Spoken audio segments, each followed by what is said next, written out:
What's up, guys? Welcome to episode 91 of the Missed Call Podcast. This is Cubwood here with Sauce Sartori and special guests from LSU Beach Volleyball, Taryn Kloth. Taryn, I'm sorry this is episode 91, and I know you hate odd numbers.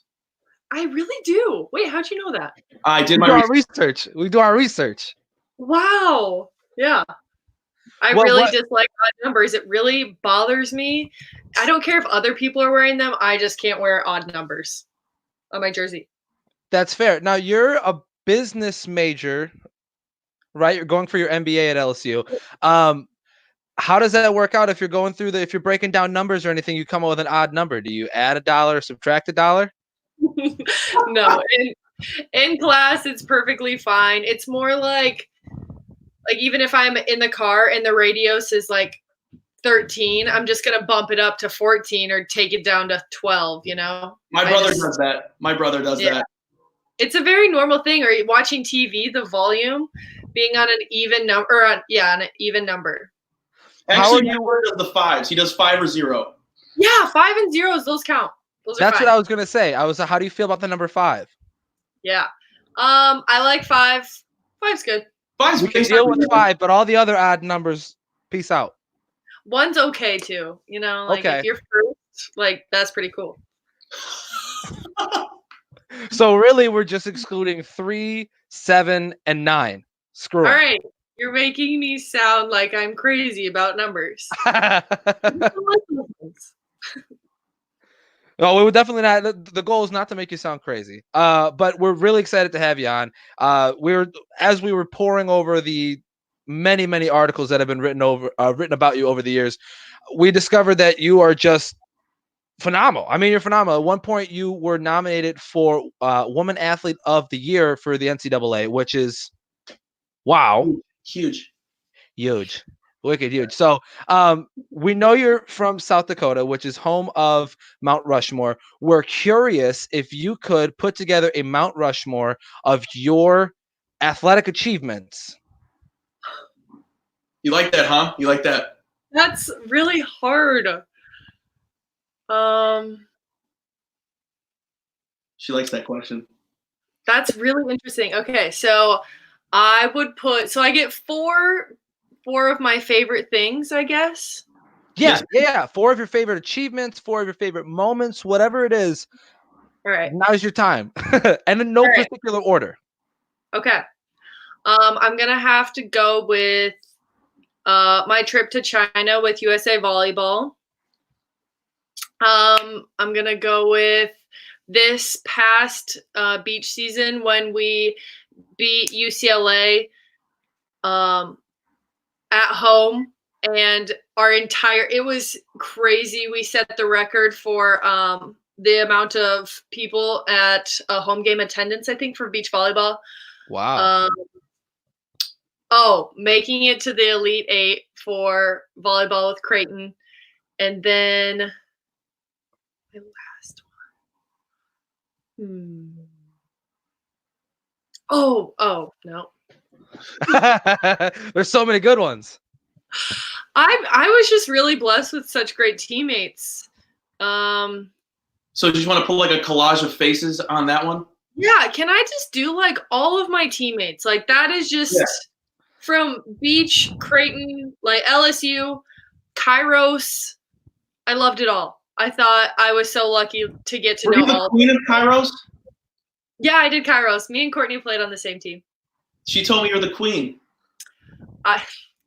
She cannot say that. Everyone knows Courtney. He is the queen. So you mentioned summer of 2018. I was going to ask you about that. What was that like going to China and playing over there? That was incredible. So we get off this 17-hour flight, and I was in one of those planes where it's 5 people in the middle and then 3 on the outsides. You know, like the economy flight over there. Yeah. Okay. It was me and then 2 other girls that were 6'8", and we all got like the middle row of the middle people. And did you say 6'8"? Yeah, there was I was actually the really short one of like the people that I hung out with. There was 6'6" and then 2 6'8" girls. Anyway, being stuck over there squished in a plane, and then we landed. We were forced to stay up, got some dinner just to like acclimate to the time zone, and then the next day we had to practice right away and then play a game the next day. And so it was tough. And I mean, it gets you ready for what things could possibly be like over there, just traveling and then playing right away. And you were only there for 11 days, so that jet lag had to be brutal. It was brutal. We were doing so many things and traveling to so many different places and practicing that it wasn't really going to sleep, but it was coming back because I had just gotten back and I landed in Omaha. And then a week later, we went to Europe with my Creighton team. So I had to adjust to that time period. I showed up after my flight landed, and I showed up at practice to say hi to everybody because I was so excited to see them again. Yeah. And my coach sent me home. She's like, you need to go get sleep. I was like, I promise I'm not tired. Let me play. So, yeah. That's great. So you're saying you went from China to Omaha, then to Europe? Yeah. And then obviously back. Wow. And then I went to Mexico like a week later too. Well, at least you're in the same time zone, right?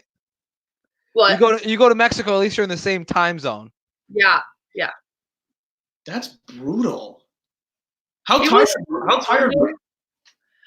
I mean, I was tired, but who isn't tired? You know, like if you're going and seeing things, you're going to get over that. You can sleep when you're home. When you're there, obviously you're going to be so exhausted, but the adrenaline will kick in and you'll be fine. Right. She definitely said I could sleep when I'm dead. That was her phrase. That's what I was referring to, but like, I mean, I wasn't going to say it. So on top of being LSU beach volleyball, you played. Now I don't know just regular volleyball, or is there an additional adjective that goes in front of volleyball when you're playing in like on a wooden court or on a rubber court? Oh yeah, indoor versus beach.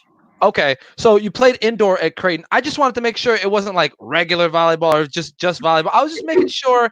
Outdoor track. Come on. I just was making sure. So you played. I love your shirt. National champs. Yeah. Well, and that had to be a lot of fun too, because you were at LSU this past year and they won the national championship. So I was going to ask later, but I guess you brought it up now. So I'll ask, what was that celebration like? How did you partake in the celebration that was LSU national championship? Yeah, so we were obviously in off season because we're a fall sport or spring sport. Right. So our coach and actually almost every other team, all the coaches were so excited for this national championship that we had practice scheduled, but we would move it up and have a different off day so that everybody could go to New Orleans.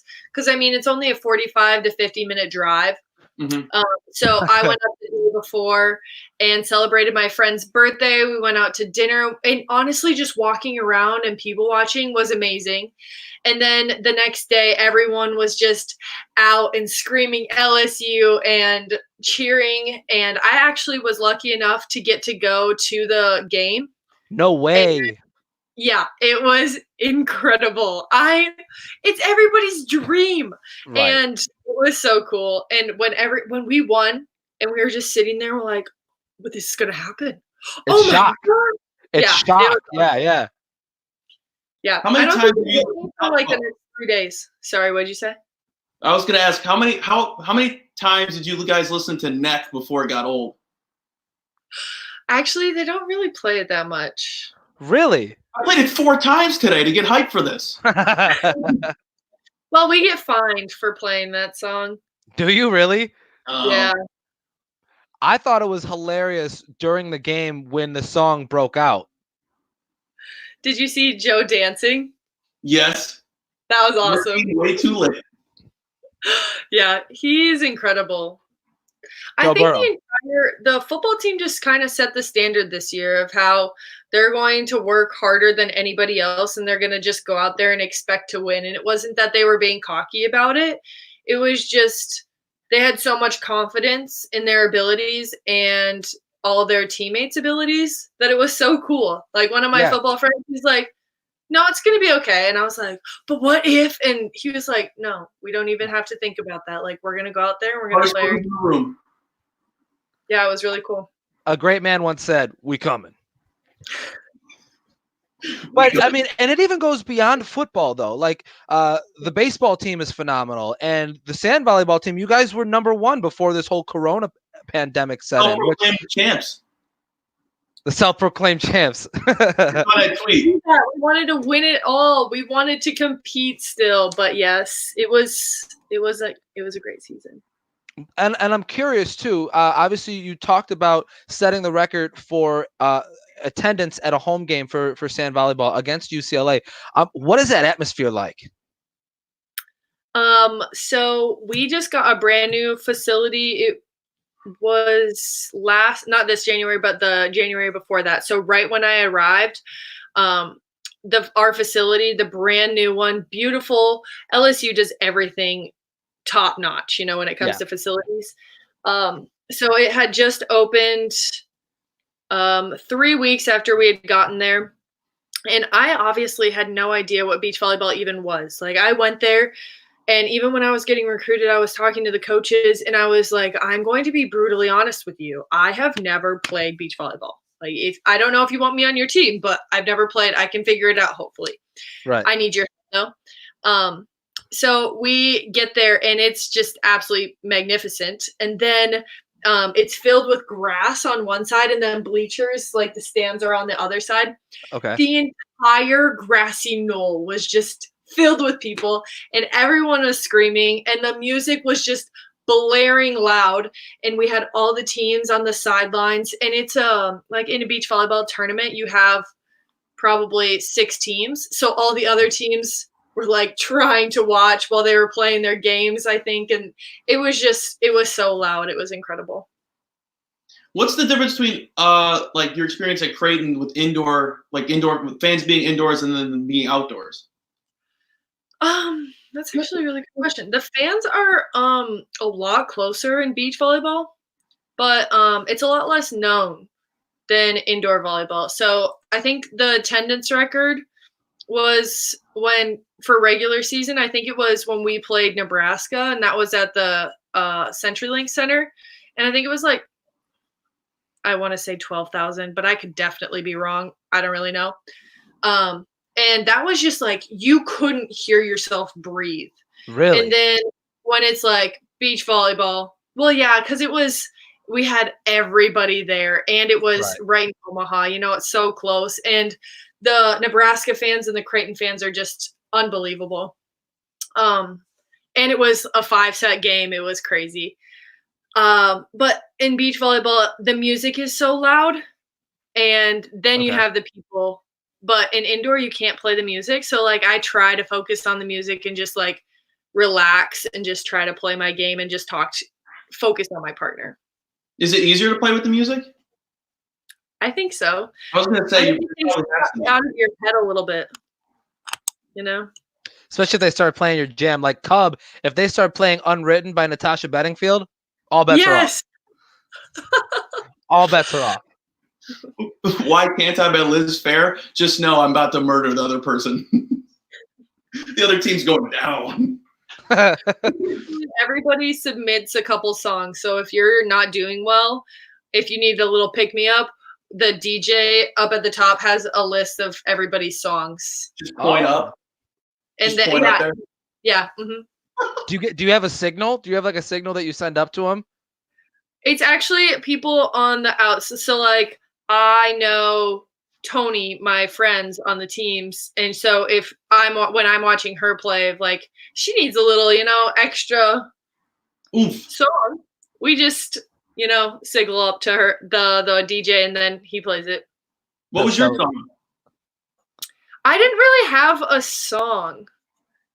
I love all the Louisiana songs. I don't know if you guys know like the Bunny Hop, or you probably don't know any of these. Okay, never mind. No, keep going. Keep going. So much fun, and they all have dances. And so the first year that I got there, everybody was dancing on the sideline. I'm like, how does everybody know all these songs? And they're just big LSU fans, and they've grown up there their whole lives. And so yeah, it's cool. It's fun. That is awesome. How jacked are your calves after playing in sand?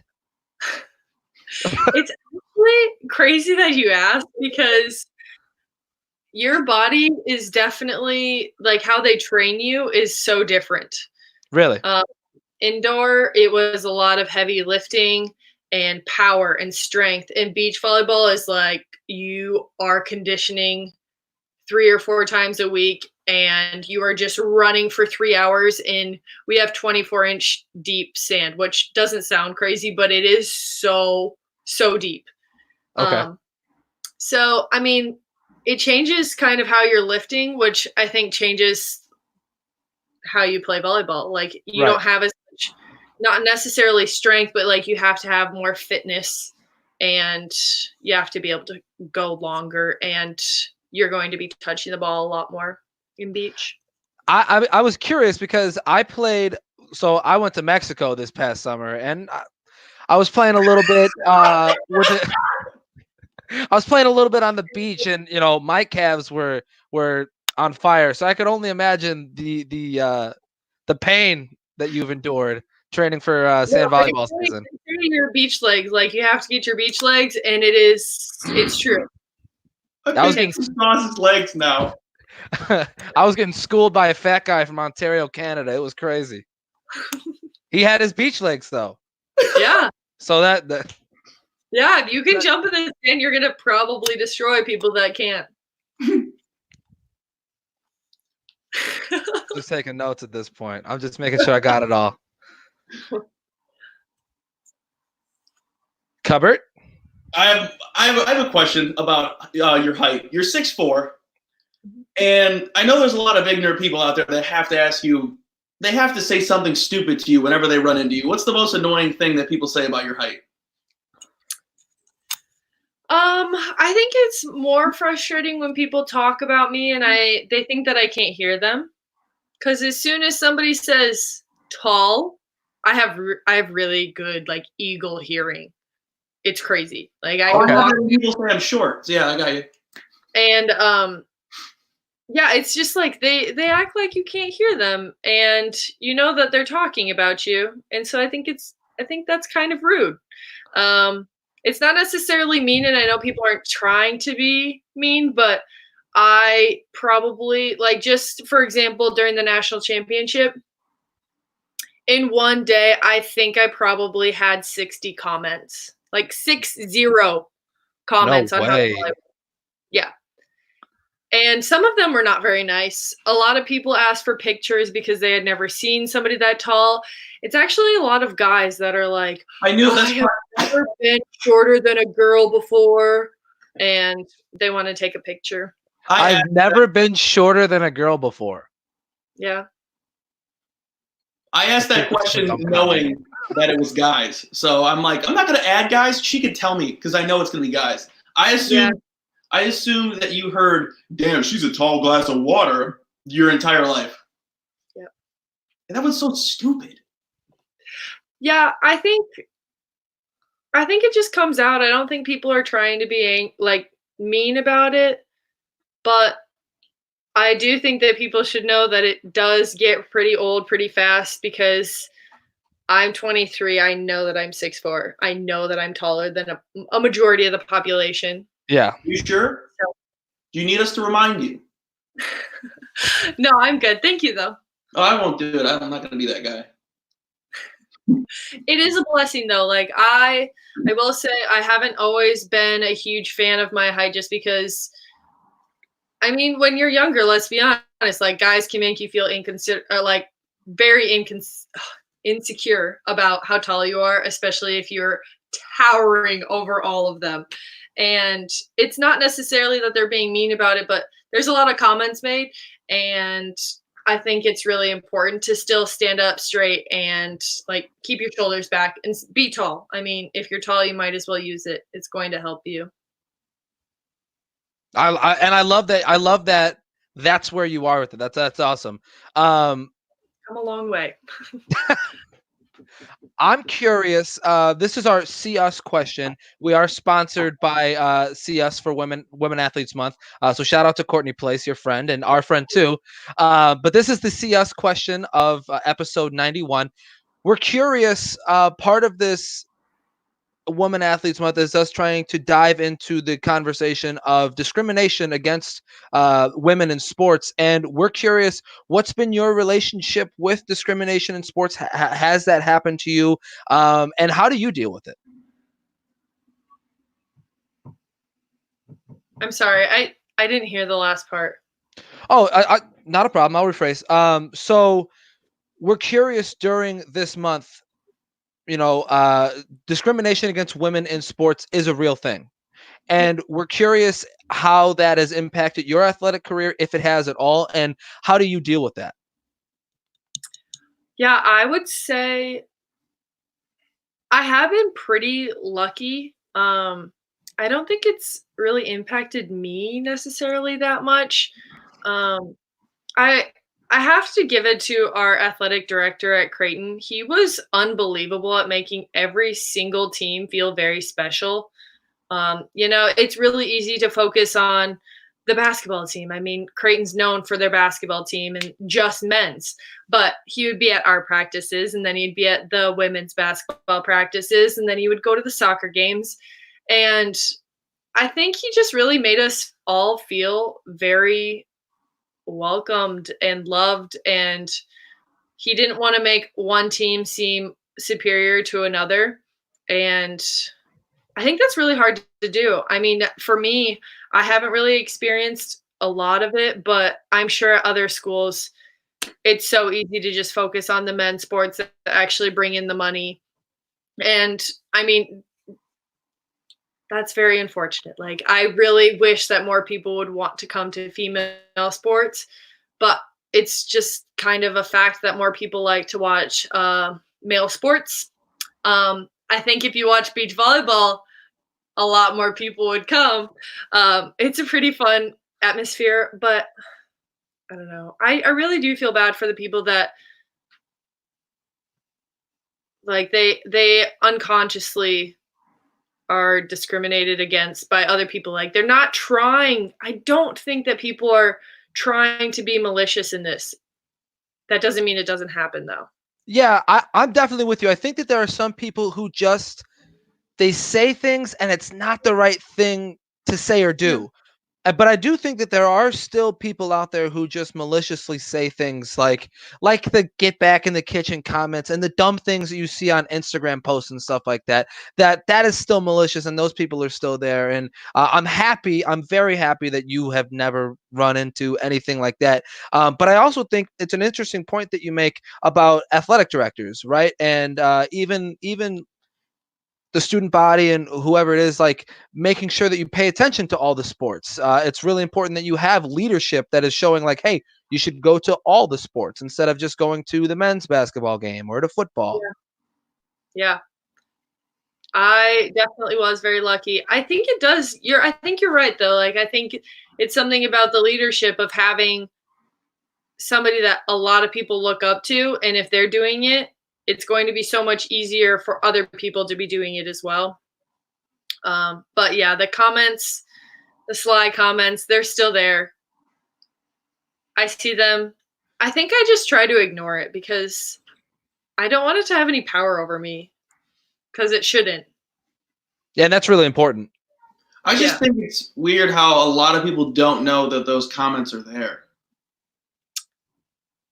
Yeah. Which is sad. It's sad that it happens, and it's sad that people aren't aware that this is the thing. Yeah, I think it's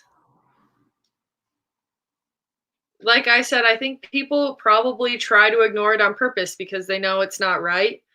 And I think that's why Courtney Place and what she's doing is so important because she's pointing out the fact that it does happen and we probably shouldn't just turn away from it. We should probably address it. I think that's the hard part is how to do it in a way that people are actually going to listen and they're going to understand where you're coming from. So Yeah, we talk about that too. We talk about like what can we do to help other men stop commenting those ignorant things that aren't even funny. They're not even funny. Or even thinking those things, right? Because you can think something and not say it. It's just a matter of how do we what essentially the goal of Women Athletes Month is to obviously to have a platform for women like yourself who are phenomenal athletes, but at the same time, we're trying to help people who don't watch women's sports or who discredit women's sports see that, like, hey, the athletes are actually pretty cool, and you should actually invest your time because people like yourself are so cool. You know what I mean? Yeah. No, I think it's great. You guys are so kind. And we're not looking for a pat on the back. We're just having I'm serious. Like, how many podcasts are actually going to look for female athletes, like random ones from South Dakota, like me? You know, it's really cool what you guys are doing, and you don't have to be doing it. And I think that's the cool part. Is it's like a passion, and you see that it's an issue. Thank you. Thank you. And like I said, we're never looking for pats on the back or anything like that. We think that this is thankless. We're patting you on the back. We're here to pat you on the back. Yeah, exactly. You deserve the pats on the back. But you guys are like the greatest hype men ever. Wow. Thank you. I do what I can. Shucks. Wait, are you serious? Are you being serious? We actually have 2 CS questions because obviously I've come into contact with Courtney Place on the regular. So she wanted me to ask, what is the story behind the phrase "don't suck"? Oh my gosh. Okay. So when Courtney and I were playing together at Kairos, we would look at each other. Well, we were both outside. So in volleyball, like if she started in left front, I would be in right back. You know, we're just diagonal from each other all the time. So it's just kind of like a rotation. Like we never get to actually be by each other. So like before the games, Courtney's like, "You got a pep talk for me?" And I was like, "You got a pep talk for me?" She goes, "Don't suck." That's all. It was just "don't suck." And it was just kind of from there is just before every single game, we'd just be like, "Hey, Courtney, don't suck." And you just did it. And it was so much fun because it's like we trusted in each other so much that it was just kind of like a joke at that point that we were like, "Hey, don't suck this time." But like if it was getting to the end of the game and, you know, we really had to step it up, I like comic relief. Like if somebody's going to make a joke with like my partner or like my teammate, and it's like, "Oh my gosh, this is just a game. Right. Don't suck." And then you laugh a little bit and then you can do so much better. Hey, Sauce, just know for our next interview, don't suck. Yeah. Don't suck. Right notes. I'm taking notes. Don't write those down. It honestly, it works really well. All right, don't suck. I'm going to remember it forever now. Well, and that kind of goes along the same path of like, don't let the pressure supersede the pleasure. Right. So I don't know. I think that's a cool story though. Don't suck. Very simple. You could put it on a t-shirt. Yeah, you really could. She should make one. Courtney, if you're listening, I would love a "don't suck" shirt. I'll buy it from you. Also, since Courtney's now our boss, since she sponsors the podcast, could you do us the honor of roasting her for us? Oh, just give us a little. Just give us a little story. A little story. Just tell us some embarrassing stories about Courtney. I seriously can't, you guys. I mean, look at what you can. No, but I don't have anything. Like, she is actually incredible. She is incredible. She is incredible. We were just looking for a way to, I don't know, have a little fun with the woman who now essentially owns us. I think you have a very good owner, though. You guys will be well taken care of. She doesn't pay as much, though.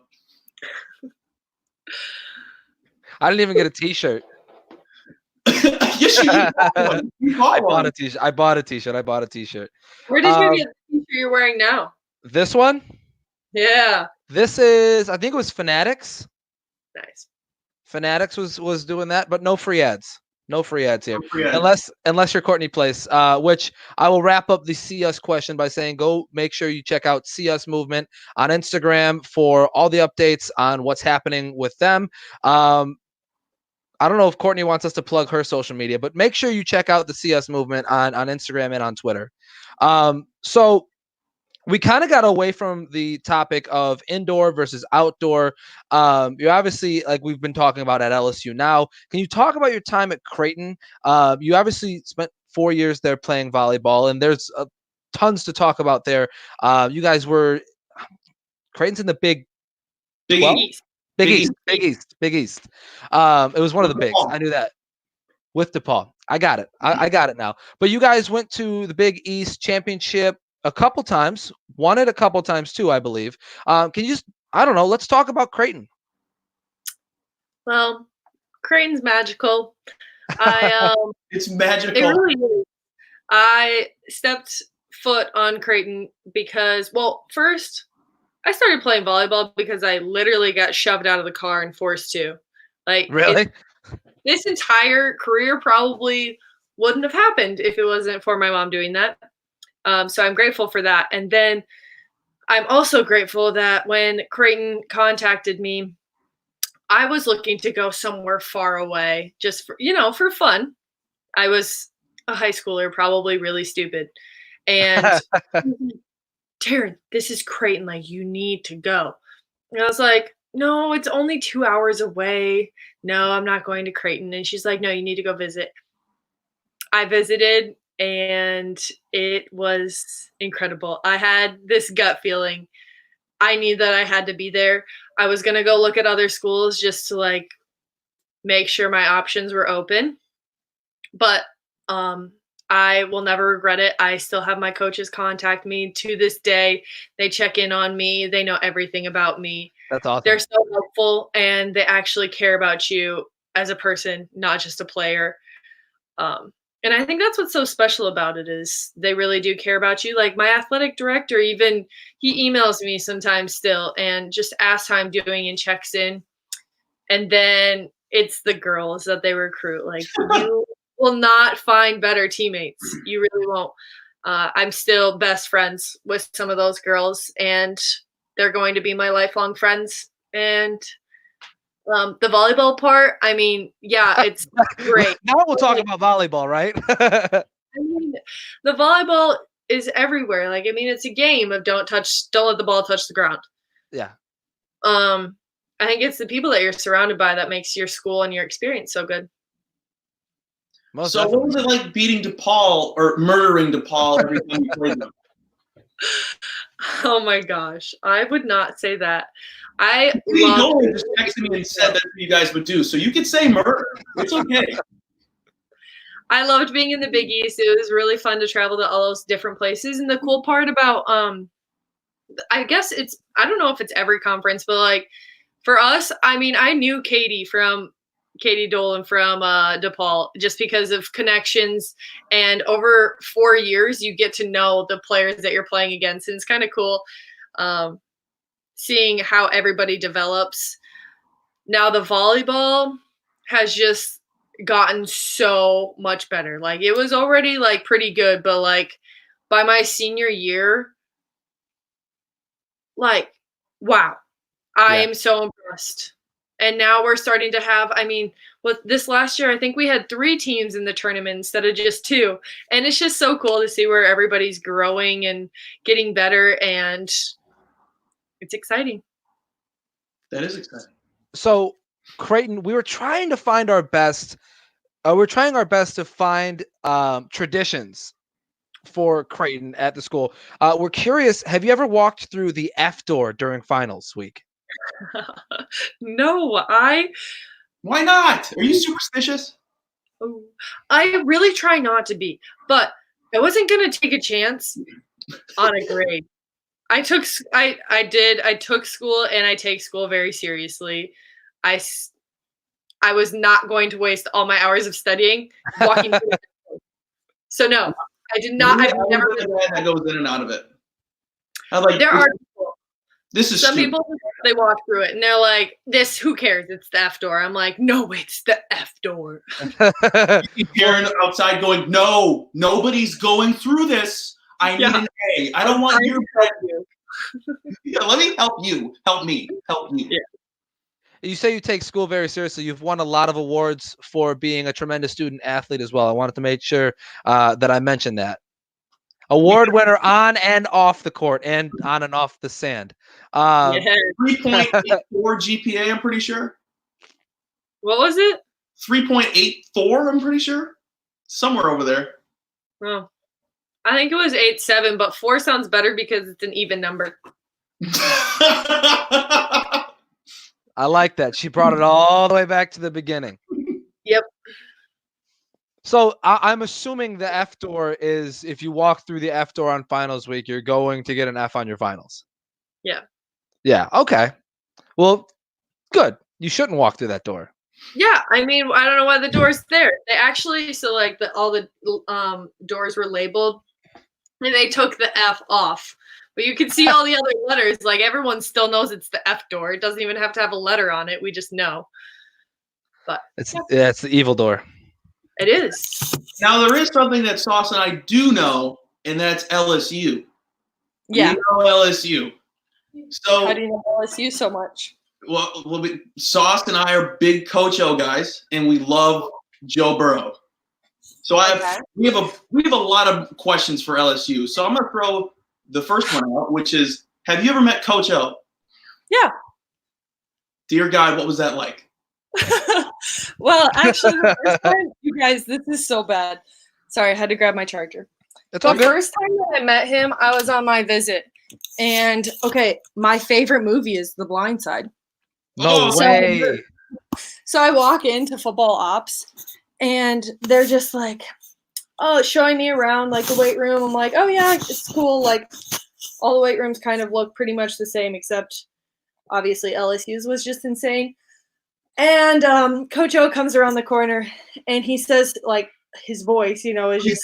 Please do it. Please do it. I can't even. Please do it. Please.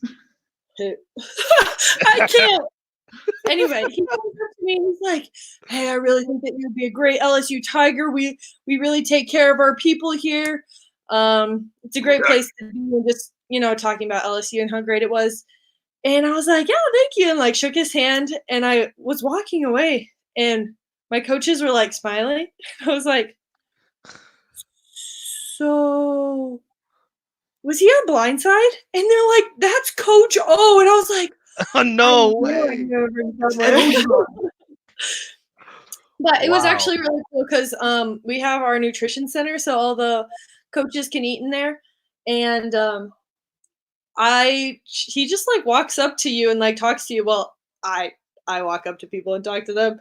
But ever since I did that the first time, now he's like checking in. He's like, how's beach season going? I'm like, you should really come out. And he's like, oh yeah, for sure. So he's really cool. Anything, it was not that clear. Well, to all the people listening, it was probably like, hey, I'll be there for Joe. I'm right now. He's one of. Go ahead. I'm sorry. He's just an iconic person. I mean, everybody knows him. He's all over all the billboards, canes. Yeah. Yes, he's got cane ads? That's awesome. Oh my gosh, he's all over those. Yeah. That's awesome. Well, and the only thing I was going to say is I think he's one of the most endearing individuals in all of sports. So I think that's really cool that you've met him, and I'm very jealous. Now, one of the other things that we've seen in the wake of the national championship is Joe Burrow being dubbed the Tiger King. Who's the Tiger Queen?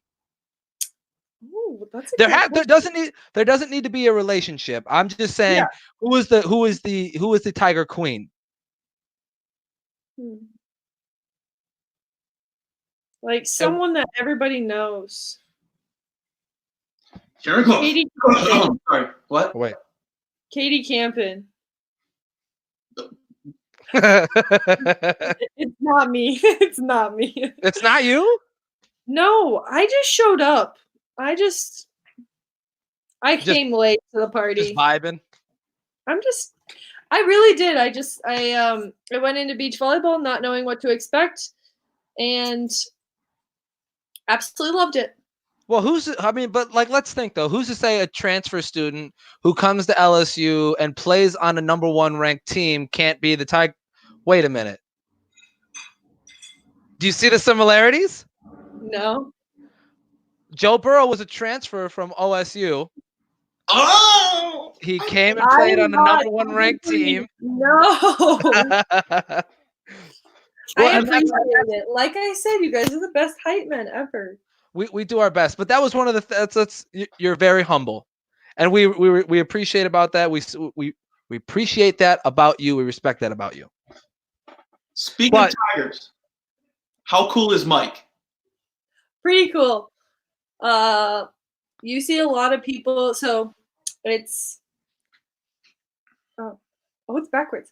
It's Mike and Tiger. And I was like, Then it's where we get treatment, and then where our coach's office are. So we walk past Mike whenever you go see anybody, and there's always a ton of people.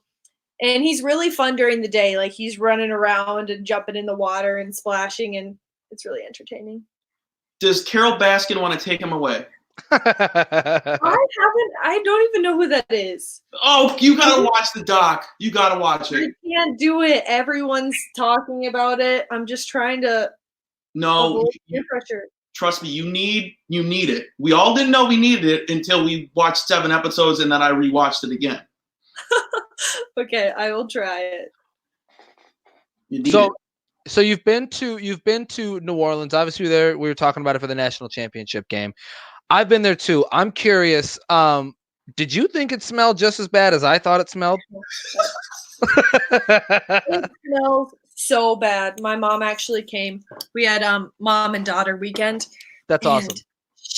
We were eating crawfish etouffee and just walking around everywhere, and she's like, "Taryn, it smells so bad." I was like, we were just like trying not to say anything because I mean it was one of my friends' like hometown, but oh man, your home smells. It's like Sioux City, man.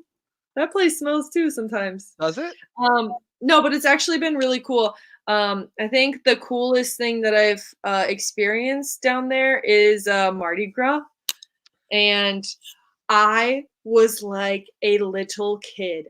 I was at the front of the parade, and my friend took me, and she's like, "Oh, you're gonna love this!" And I bounced as fast as I got there, and I saw all the shiny, sparkly. I wanted as many beads as I could, and then I wanted the boa, and I wanted a sword, and it was just, oh my gosh, you guys! I will never look at a parade the same. It was so much fun.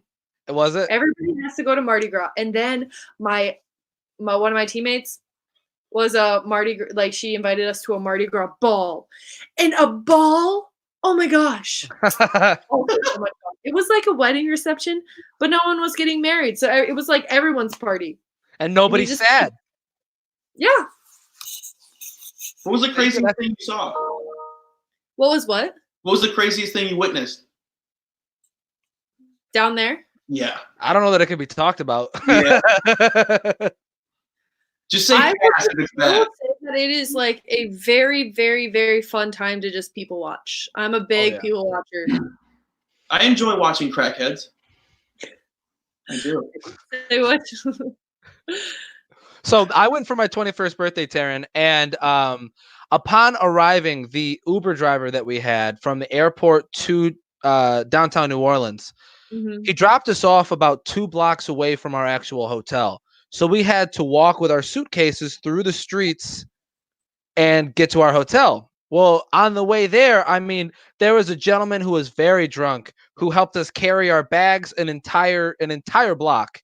I almost tripped on something. I don't remember what it was, but I almost tripped and nearly put my hand in somebody's puke, which was all over a phone, like one of those, like a payphone. It was all over a payphone.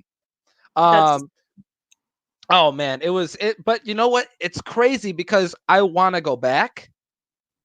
But I've always judged cities off of how many trips it would take for you to fully grasp the nature of the city. And New Orleans is at the very least, a 2 to 3 trip city. Absolutely. You have to go at least 2 to 3 times to be like, okay, I think I've done the majority of the things to do here. Yeah, I would say, I mean, I've been there quite a bit, and there's always something new. They're like, "Oh, you haven't been to Magazine Street yet?" And I was like, "No." And so went to Magazine Street. Did you go there? I did not. See, you missed out. I spent a lot of it was my 21st birthday. I spent a lot of my time drunk on Bourbon Street. Okay. Yeah. I feel like a lot of people do that. And so when I am with The locals, I think they kind of avoid bourbon because they know that they have people like you there. Being a drunk fool. Drunk sauce. Taryn, Drunk? most important question from me. I need to know this. How hard is it to understand someone in Louisiana? The Cajun accent. It kind of depends who you're talking to. There are some people where Let me scale it for you. Like Coach O to what's that coach from Water? The coach from Waterboy. Yeah, the coach from Waterboy. There are some times where there are those people, and I don't hide emotions well on my face. Like, if I am confused, I'm going to look at you like I have no idea what language you're speaking. And so I just like stare at them and like try to read their lips, and it doesn't go very well for me. But I will say it can be really hard to pick up on some people's accents down there. Are you an actual person that's having a real conversation with me right now? That's yeah. That's what it sounds like. It's mush mouth. That is what it sounds like. Taryn, this has been awesome. This has been so much fun. We really appreciate cool. We really appreciate you taking the time out of your day to sit down and talk to a couple Goombas like us. Thank you. We're probably gonna say thank you a bunch of times before we actually hang up the phone, but I'll start it with thank you. You're welcome. No problem. And good luck in future endeavors with sand volleyball. And don't put your arm in a tiger cage. I will not. And if you guys are ever in Louisiana, or if you ever want to watch beach volleyball, just let me know. I have to say that there are so many people, like, I wish that I would have grown up with beach volleyball because it really is incredible, and it makes I think it makes you a better overall volleyball player just because you do learn different things. And I mean, your speed and your height are pretty much like taken down a couple notches. So you have to figure out other ways to win. So yeah, I'm really lucky, and tell Courtney I say hello if I don't already tell her myself. We will do that. Very lastly, if you have any sort of social media that you would like to plug or anything that's going on in your life that you'd like to plug, now is the time to do so. Let's see. Do I want to follow her or not? I don't really. That's okay. I would just say that you should try to stay as sane as possible during this whole quarantine thing. Everybody wants it to be over as soon as possible. It's going to. And there is going to be a light at the end of this tunnel. Yeah. Have fun and stay safe. Thank you, Taryn Kloth. Thank you so much. You guys are awesome. We'll try our best. And